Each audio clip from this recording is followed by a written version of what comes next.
दिन धूप वाला था, लेकिन मौसम खुशनुमा था। रेलवे स्टेशन पर हर कोई ट्रेन आने का इंतजार कर रहा था।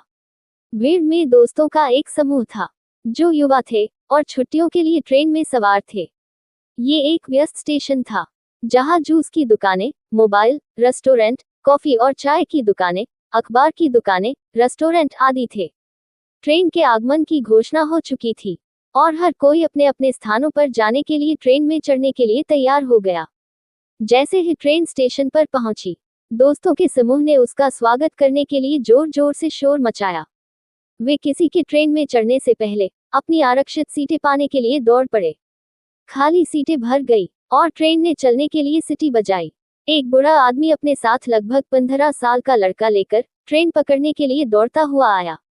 वे ट्रेन में चढ़ गए और ट्रेन चल पड़ी। उनकी सीटें दोस्तों के समूह के ठीक सामने थी। छोटा लड़का सब कुछ देखकर बहुत आश्चर्यचकित हुआ। उसने अपने पिता की प्रशंसा करते हुए कहा, पिताजी, रेलगाड़ी चल रही है और चीजें पीछे की ओर चल रही है। उसके पिता मुस्कुराए और सिर हिलाया।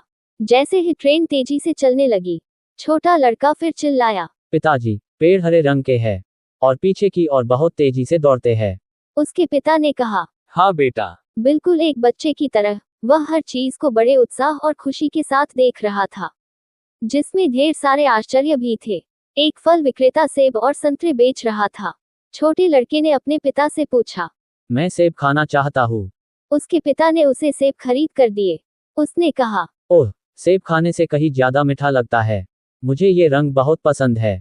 समूह इस लड़के की सभी गतिविधियों पर नजर रख रहा था और लड़के के पिता से पूछा, क्या आपके बेटे को कोई समस्या है?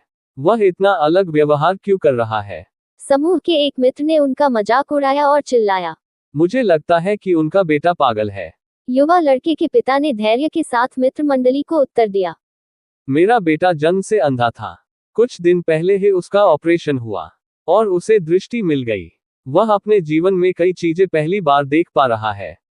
युवा मित्र एकदम शांत हो गए और उन्होंने अपने पिता और पुत्र से माफी मांगी। नैतिक शिक्षा बोलने से पहले सोचो।